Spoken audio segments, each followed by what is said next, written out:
That's right, chapter 3. We're back on page 17, continuing with the Midah of Zahirus.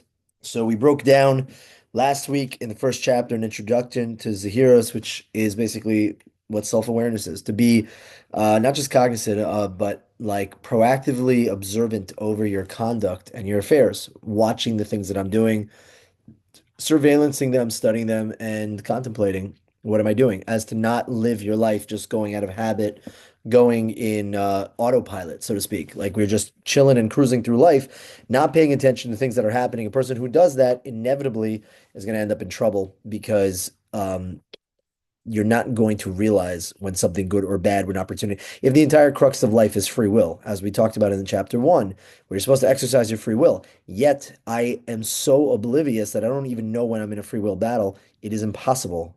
It's impossible to win.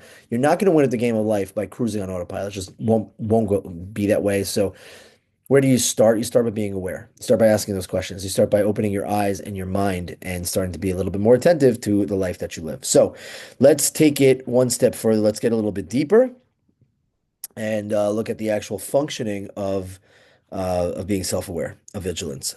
Zahirus. Okay, bever chelke hazahirus. So there's two methods that are necessity. So there are two methods. Two methods are necessary for one who wishes to oversee his conduct. So, on the one hand, he must ponder what constitutes true good that a person should choose and true evil that he should flee on. So, number one, before getting even started, when we say, like, okay, we want to see whether or not we're going to be doing good in life, you want to do good, you want to be good. But the question is, how do you define good or bad? You know, that famous question people say, oh, why do bad things happen to good people? And one of the responses is, well, how do you know what is good or bad? And how do you know who is and isn't a good or a bad person? You have to define the terms. A lot of times when we're having conversations and we're on different pages just in general, is then we use terms and concepts, but what we mean by them are totally, totally different. And this is important to scale all the way back to biggest picture of them all is that what is the definition of good or bad? Who is it that decides what is and isn't good or bad? You noticed even, because we're in an election year here, that all the conversations going up, right, was totally they were arguments and cases of morality. That this side is evil and they're doing wrong and they're doing a great evil, and this side is good. It was literally both campaigns were running a campaign of good and evil. That person was evil and this person was good. And you're using the same words, but their definitions are totally, totally different. And it's important to know that. What do you consider to be moral and just in life in general? That will align you with your candidate, so to speak. So we have to ask the same question because there's a lot of different ideologies out there. There's a lot of things that float around. Even the idea that everybody's individual and personal definition of good or bad is also legitimate, which doesn't make any sense. Right? It blows up everything.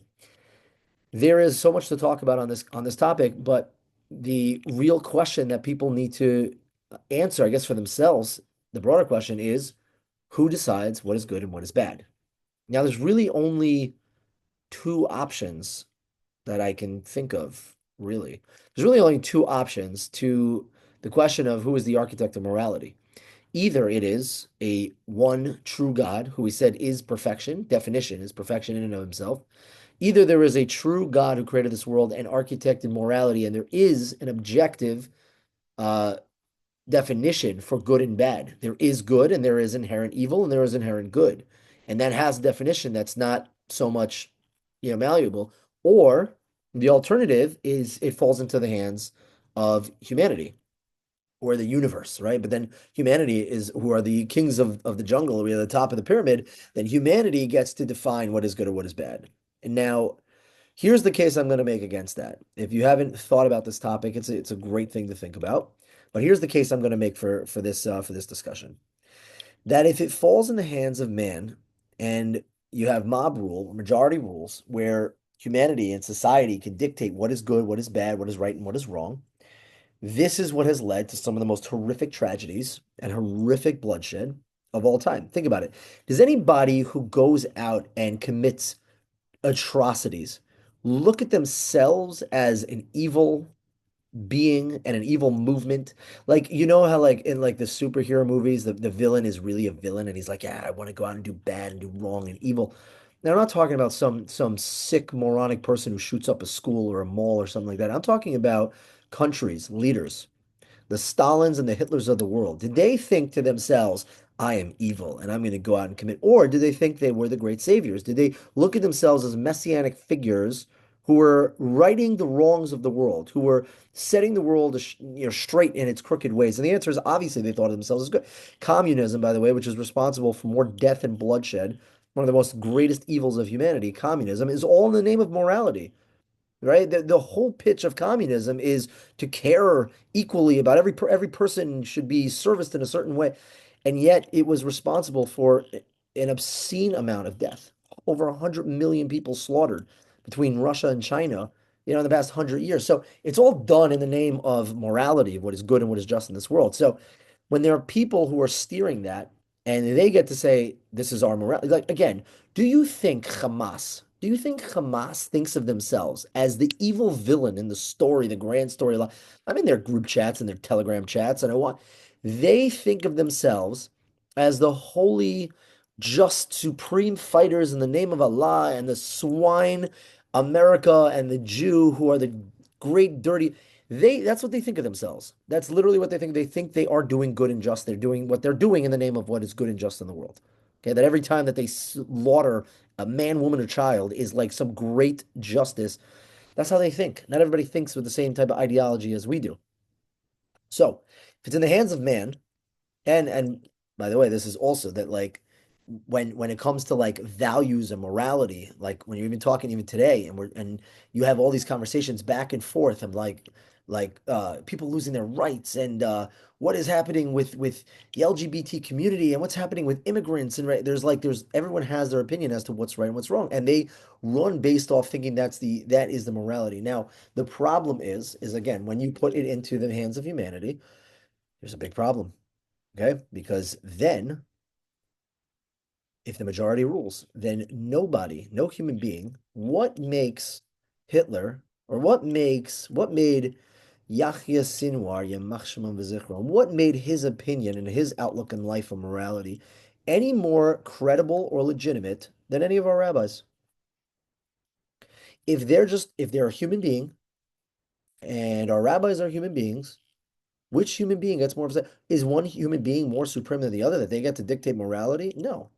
So if the end of the day is if it's you who decides what's right and what's wrong, or your majority, or whatever you think, whatever's popular in whatever culture and society you live in, then your credibility doesn't have any more weight than someone like Hitler.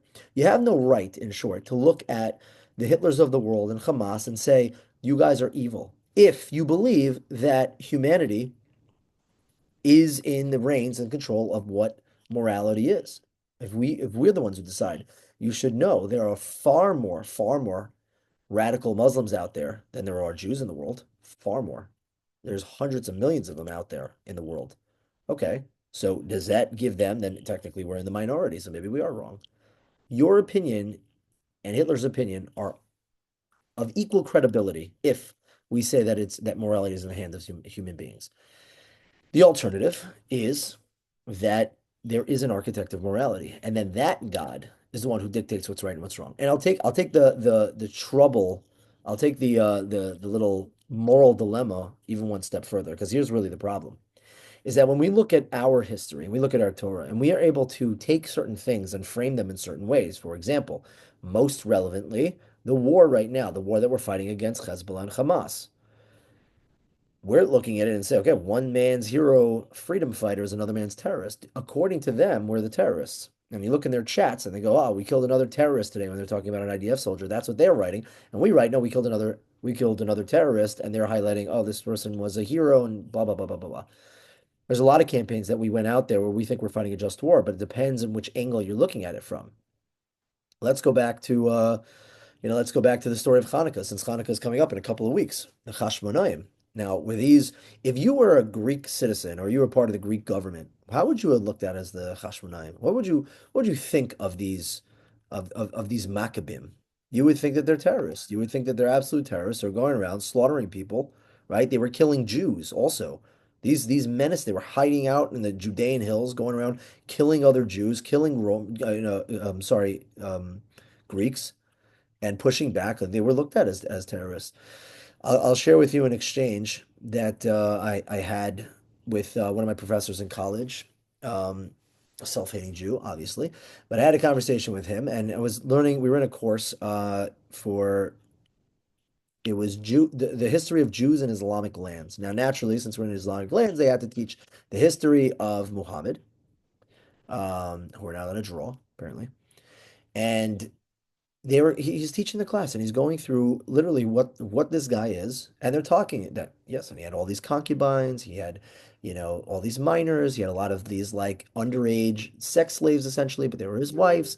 And then he went up and he slaughtered the Jews in Mecca and Medina. And so I'm sitting there in the class, and this guy is super like, milquetoast parv PC, and I'm like, something's not right. I send him an email. I'm like, Professor, how do you, as this moderate progressive, when you're teaching about Muhammad, how, what are we meant to look at this person? Because I'm seeing somebody who's a rapist and a murderer. That's what I'm seeing, right? So how does someone who tries to be as middle of the ground as possible, PC, how do you get someone like that off the hook? How can we look at this person as some sort of a spiritual leader and not as someone who was, a pedophile murderer?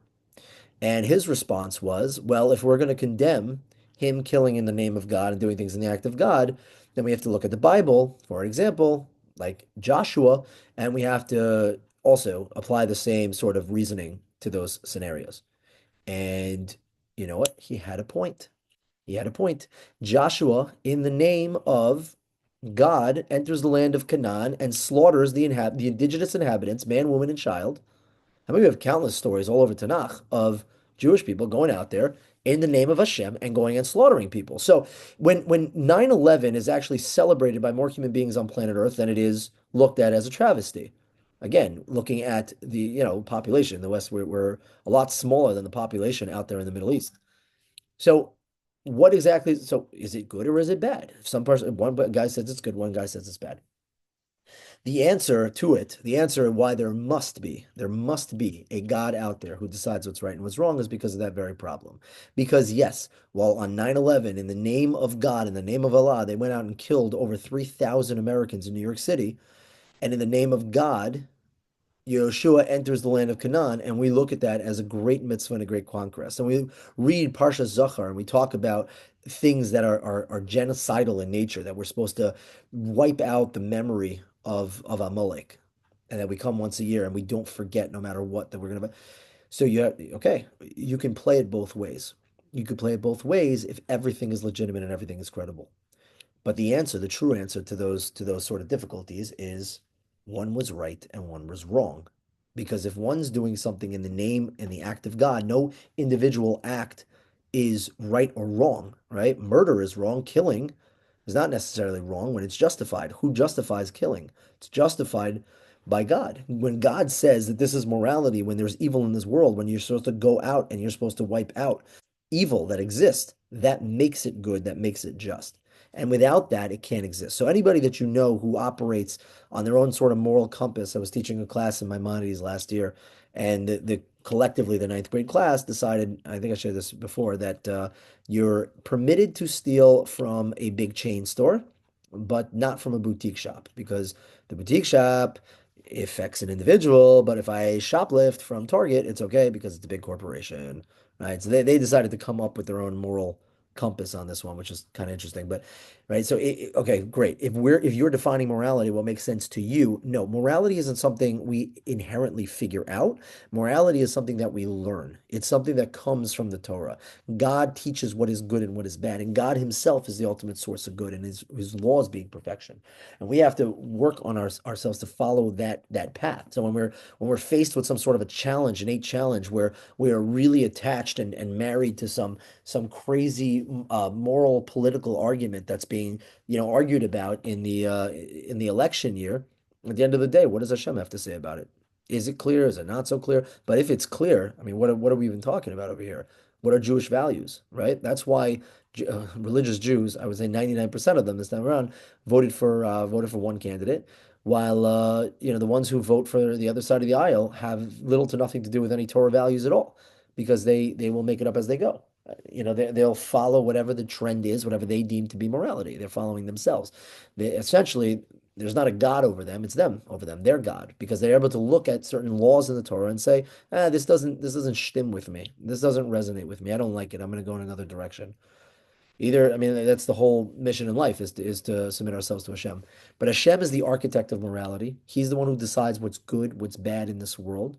And that's definitionally, that's the objective truth. There has to be an absolute morality, meaning the absolute morality. Now, again, there are bonons and how we decipher halacha lemaisa as in practical Torah law.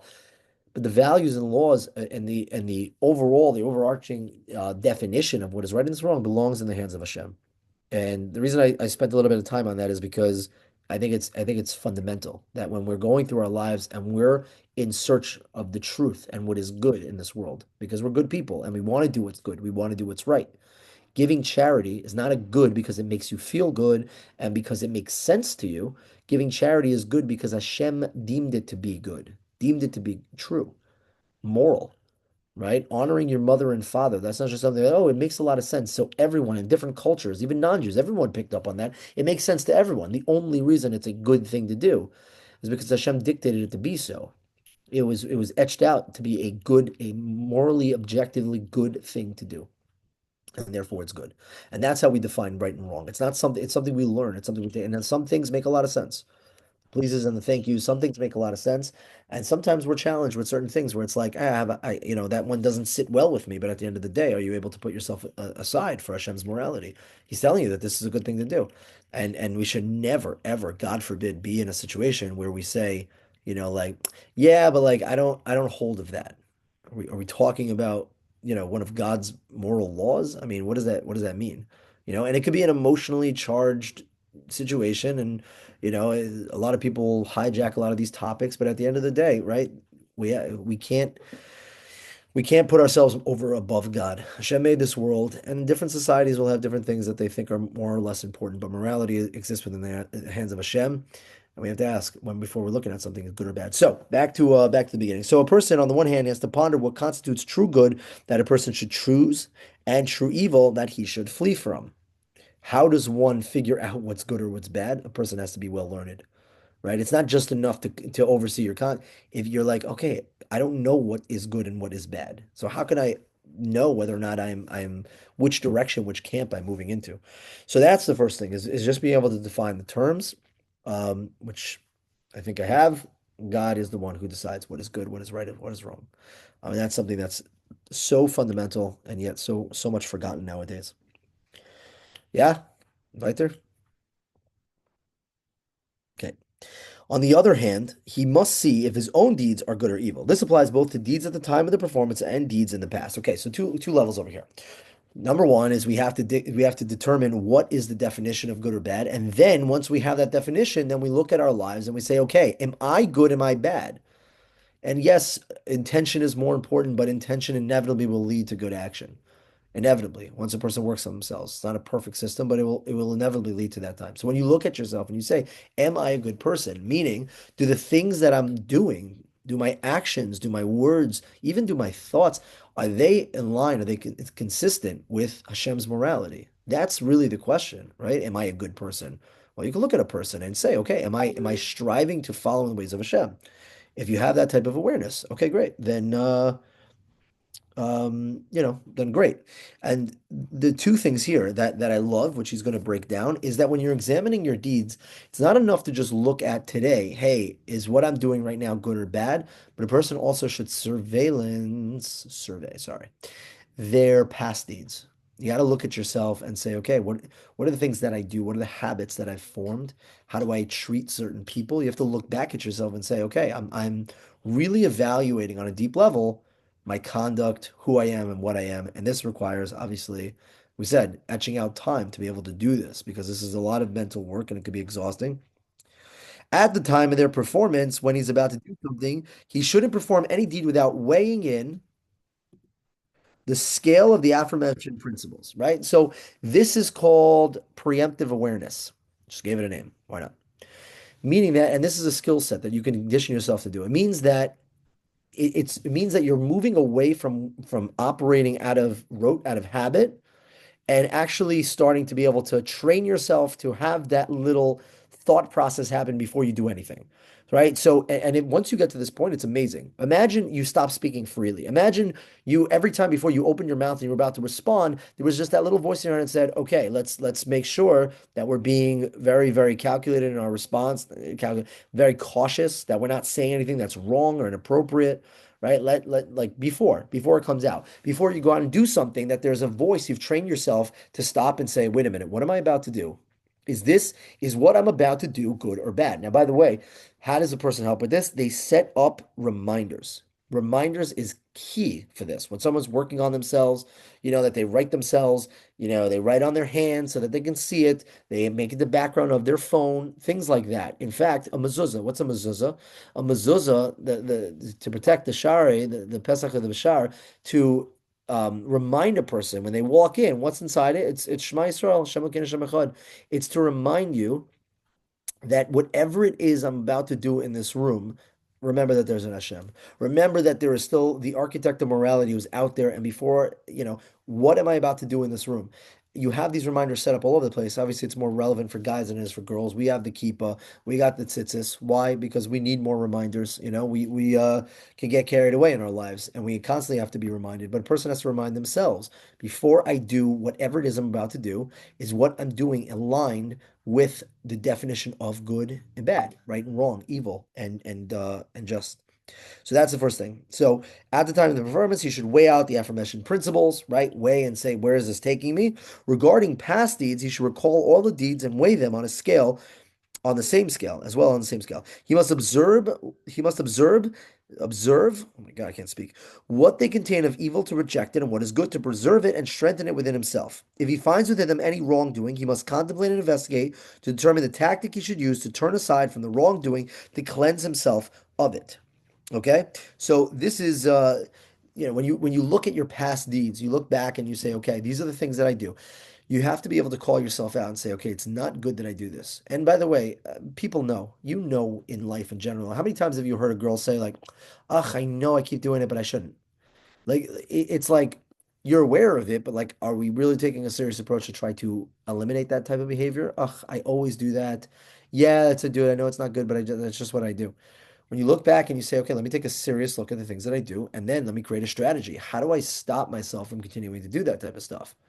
Right? What can I do? And this is a great way to have a conversation with your advisor or your Rebbe, your teacher, your mentor. You said, and like, listen, I have this, like, I keep doing this. I have this sort of habit that I want to sort of like get rid of. Okay, let's come up with a strategy. Let's think of a way we can navigate ourselves to be able to get ourselves out of that and actually see a behavioral change, right? Behavioral change will happen through repetition over time, will become habitual. Habit becomes character. What is it?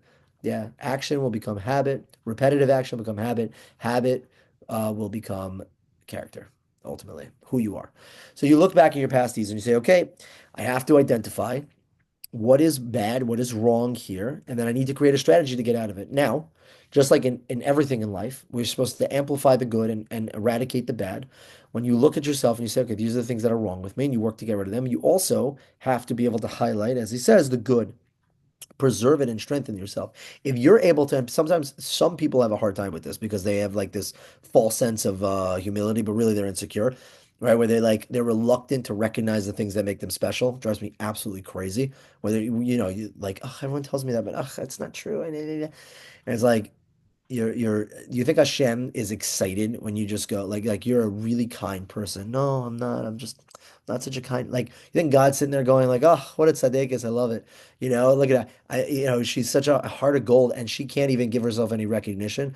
You're not supposed to put yourself down, but failing to recognize your strengths is also a grave sin, and I think it's arrogance. Wholesome because it's sidestepping Hashem who gave you beautiful talents and qualities. You're sidestepping Hashem to do your own thing. You're putting yourself in the driver's seat, and that's obviously usher as well. We learned that in Chovas HaTalmidim in depth. But when you find those good things, you say to yourself, okay, those are my babies, right? That's what makes me me. That's what gives me all this talent, right? I want to amplify that. I want to strengthen it. I don't want to become arrogant about it, but I want to strengthen it. I want to use it more because I'm good at it. I like it. Great. I want to use it more. I want to be more. I want to exercise. I want to flex it more. So those are the two things that you should do, right? Looking at the bad, or eradicating the bad, and finding the good to preserve it to clean it up. So that's when, but you have to, spend time doing this. Look in the past and say, what am I doing? What is essentially wrong with me? Our sages of blessed memory were referring to this when they said in the Gemara Eruvin 13b, it would have been better for a person to not have been created than to have been created. Though now that he has been created, he should examine his deeds, and others say he should probe his deeds. So this Gemara is highlighting two different words that here, Yipashpesh and Yemashmesh. That these different words to say a person should examine their deeds versus a person should probe their deeds. So let's talk about what the difference between these two things are. Number one, um, Okay, number one is examination of one's deeds entail an overall investigation of one's deeds to determine whether there are any deeds among them that should not be performed because they conflict with the Eternal's mitzvos and statutes. Anything of this nature must be eradicated from this world. Okay, so examining is just on its face value. Looking at the actions in itself, again, without claiming any intent, just looking at the actions. Am I doing something that is objectively wrong? Is this usser, or is this something that is mutter, or in fact, this is something that is beautiful and should be promoted? If it's something that is wrong, right? If you're doing something that is by definition wrong, and again, you'll look at your own life and say, I'm doing something that is not right, that must be stopped. That must be eradicated. A person needs to come up with a strategic game plan to stop doing whatever it is that they're doing. Um, and if it's good, obviously to amplify it. So that's examining. That's what we've been talking about to this point. Probing, however, this is the other one, hamishmush, right? Yimashmesh. Probing, however, entails the investigation of even one's good deeds. One must investigate and observe if these deeds contain any aspect which is not good or something that is partly bad, and he must remove and destroy. This is similar to handling of a garment, discern if it's good or strong, weak or frayed. In like manner, one must examine his deeds and thoroughly as possible to determine their nature until he remains purified and cleansed. What is he talking about in probing? He's basically now moving on from action to intention. The action is something we can see. Anyone can observe it. You can look at somebody and say objectively, someone's doing something good, something doing something bad, right? If a person is talking lashon hara, you can identify that. If a person steals from someone or mistreats someone or hits someone, you can see that. You can visualize that. You can say, okay, you're doing a bad action. Probing is the deeper. He says like that, right? You must look at the reason why you do good. Why do you do good? Do you do good because it's good, or do you do good because it is habitual? Do you do good because there's some sort of incentive structure there that you're going to be looked at as a hero, or you're scared to do, those people that are like, they're terrified to break the rules? Terrified to break the rules. Like they're just, I'm such a rule follower. Oh my gosh. And like you could even taunt them with it. It's just like, you mess with them. You're like, did you break a rule? No, no, tell me I didn't break a rule. So are you doing the good things because you're doing good things, because you care about doing the good things, or are you doing it because you're just scared to get in trouble and get a spanking from your parents? What is it that's driving you forward? When you investigate that, you'll learn a lot about yourself. You learn a lot about yourself, right? Why do I do the things that are good, and why do I do the things that are bad? But he's focusing on the good specifically. Do I do it for alternative motives? Is giving charity just to be, when they're doing the biddings on Yom Kippur for the Aliyahs? So you want to, you're a wealthy guy and you want to show everybody that you're the frickin' man. So you get up there and you're bidding on Aliyahs. You don't care about an Aliyah on the Torah. If it's a random Tuesday, they call you up. It's like, I don't want to stand up for the mitzvah. I'm too lazy. But on that day, whoof, will I drop X amount of money because I want people to know that I'm, the big boss in town. Whatever it is, the whys. Why do I do what I do? So just again, like one must investigate, observe in the deeds contain any aspect which are good or something that is partially bad. Now, it's not all or nothing. There could be a spectrum there, right? You could do something good for someone because you care about doing something good for someone, but there could also be an element there of as well of what's driving me. The more you have an awareness of yourself and that why do I do the things that I do, then you're able to perfect your character to such a detailed approach Where you're able to fine tune the chesed you do. You say, listen, I do this, but I do it with a little bit, resentment. Like I'm doing it because I really want to stick it to that other person. Like, they kept me down back in the day, so now I'm doing whatever it is because I know that on some level it bothers them, and that gives me fuel to drive me forward. Okay, you might be doing it for the right reason, but as long as that element exists, is it fully pure? But when you probe and you dive into it, you're able to recognize it. And again, you can't defeat any enemy that you can't define. Yeah, Dina. So examine is like actions and probe is like intention, let's say. Right. Actions and intentions, right? The things that I do, and then even saying the good. Like, for example, I used keep it over aim at the end of the day, right? Do I respect and honor my parents because I love them so much? Or do I honor my mother and father because Hashem told me to, and it's the right thing to do? There could be both spectrum, but at the end of the day, the highest level of observing performing mitzvahs is not just because they make me feel good. I remember when there was a girl after TJ 2012. Okay, there was a girl who she was like this rough Israeli girl, and I remember that like she thought she would always talk about how she thought like modest attire was fashionably the coolest thing in the entire world. And she never really felt comfortable not at the end of the summer, she's like, okay, she took on modesty. Now I was very close with her and I watched saw the progression. Was she was just talk to me about like where her head was at and she took on modesty.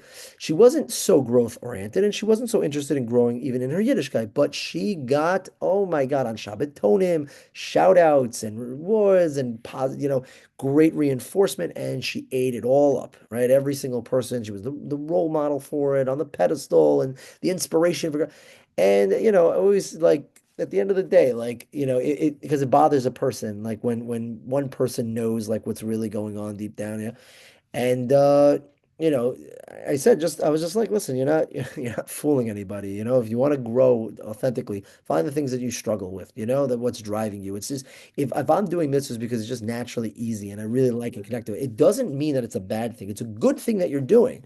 But probing is that next level to dissect, to get in on a deeper level and say, what is the root of my why? That ultimately is what that probing is. It's the why do I do the good things? Am I just a natural tzaddikus? Do I just naturally love doing things that are good and right? You know? Again, it doesn't mean that you're not getting credit because these things come naturally to you. For sure not. But a person can always work on their Ahavas Hashem, right? V'aftas Hashem l'kecha, and that will breed proper Yiras Shamayim, which is what we're aiming for. Person should be doing things out of love. And if Hashem is left out of the mix, then there's a problem. Right? If I do the good that I do and there isn't a thought about Hashem in there, you know that there's a problem ultimately. So, in summation, a person must survey all of his deeds and observe all of his ways in order to remove any bad tendency or trait, let alone sin or transgression. That is essentially what our task is. That's what we're meant to do here. Oh God, this chapter gets so much better. I'm gonna go a little bit more. We'll go a little bit more to the next page, and that's when we'll stop because yeah, next week is going to be tremendous. There's such good stuff here.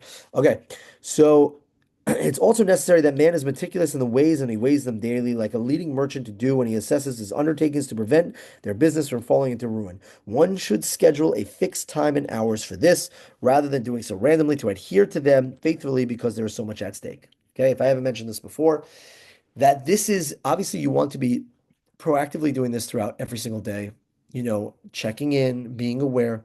But the actual work of like looking at yourself, evaluating yourself, contemplating, thinking about yourself, it does require etched out time.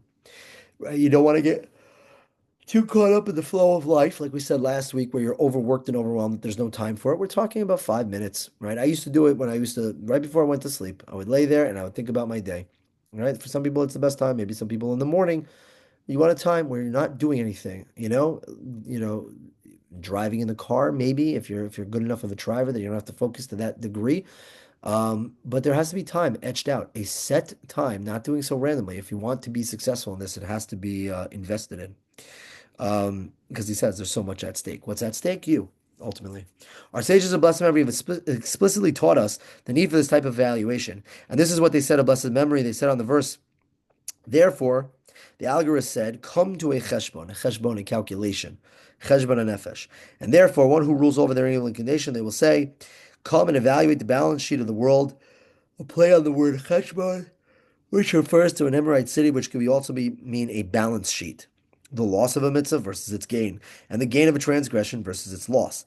This is because truthful advice of this nature can only be given and can be appreciated by those who have already been freed themselves from the control of their evil inclination and those who rule over it. And this is what's most scary, that if a person doesn't make a cheshbon nefesh, calculation of a soul, you need to check yourself. When someone like gets in trouble and they get like fired or whatever it is, or they like have to step down. They like make that big Twitter post like a big CEO and they say, I have to really what's the wording that they use? I have to like evaluate my convictions. I need to rethink my I'm gonna go on a little hiatus to like reevaluate my life, Cheshbon nefesh is a calculation of the soul. Stopping and saying like a lot of things. I got caught up in such a mess. I need to like take a break and I just need to I need to figure things out. I need to figure out my life. I need to know what's going on. You can do these mini things all the time, and then you won't have to implode and have this major thing where you're like, how did I come so far down this rabbit hole?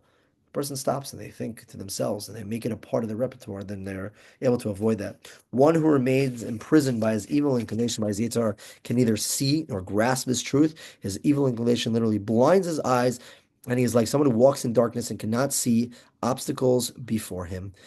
Here we'll stop because here is where it's going to get very, very good. But yeah, so what happens? What happens if I don't do cheshbon nefesh when I'm younger? And I live my life and I condition myself. Like, let's say I have that little conscience in my head, always just like, yo, you gotta do better. Why'd you do that? Like, you sure you wanna? And you're like, "Ugh, I don't want to think about it, right? It makes me feel guilty. I turn my mind off. You know what happens to those people? Over the years, it becomes second nature, and then eventually, they get to a place where they're so enslaved and imprisoned by their Yetzer Hara that they don't even know that they're doing things wrong anymore. I don't know if narcissists are born or if they're made. I think that when a person acts a certain way, where they don't have any sort of like, perception from a different angle, and there's no empathy, that they get so much in their head that it becomes concrete, and eventually that they become what they are. And that's a very scary thing. If you met adults like them, you want to know how did they get there? They got there because they never decided to take a cheshbon nefesh seriously. Cheshbon nefesh means that you're setting aside time, you're conditioning yourself to clock in and just evaluate yourself. How am I doing? How am I doing? And ask your friends, ask your advisors, ask them for feedback. Like, how am I doing? I'm picking up on signs. I'm feeling this way lately. Am I doing okay? Am I winning the game of life? Am I slacking? Am I falling behind? These are the things that are extremely important. But he uses an unbelievable line here, which is one who walks in darkness and cannot see obstacles before him. You can turn your own lights off in life and be stuck in darkness. And next week, we're going to dive into this metaphor of darkness. The world is a world of darkness, and what does that mean for life? What does darkness do to the human being, and what is the antidote to get out of there? Which again is so much of the education on TJJ, I would say, is based off the content of this chapter when we dive into it. So next week, I'm very excited to continue to do that, and hopefully, at the very bare minimum, that the discussions, that the talks, having learning this subject in and of itself is going to promote more self-awareness, more zahirus, make us more cautious and careful and conscious of the things that we're doing, of the way that we're being. But it's important. It's important. Don't lose touch with yourself. In the same way you want to build relationships in life, build a relationship with yourself. Become comfortable talking to yourself. Become comfortable thinking in your head, right? Don't worry about, oh, I'm thinking too much. Okay, so go talk to your advisor. They'll give you a reality check. But become comfortable with yourself and thinking and evaluating, looking at your life. You are doing yourself a huge service because of it, because it's a skill set to have, and it's a skill set that can only be practiced through flexing it and using it. And it'll make you a better spouse. It'll make you a better parent because you're going to have the awareness to be able to look at yourself, to put yourself in other people's shoes, to have empathy, for small children, for your spouse. You'll be able to have better empathy because you'll be used to evaluating yourself. So you'll be able to evaluate yourself from another person's perspective and ultimately set yourself up for more success here. So to be continued next week, God willing. I'm looking forward to seeing everyone this Shabbos. I'm going to end the recording. Are there any questions? I know, Mashiach, you always have questions that are off topic, so we'll call it a night here. Oh, she's not even listening. Very facts. And now we've been waiting for your questions. That's right. All right, I'm gonna end the recording and then You've been waiting for me.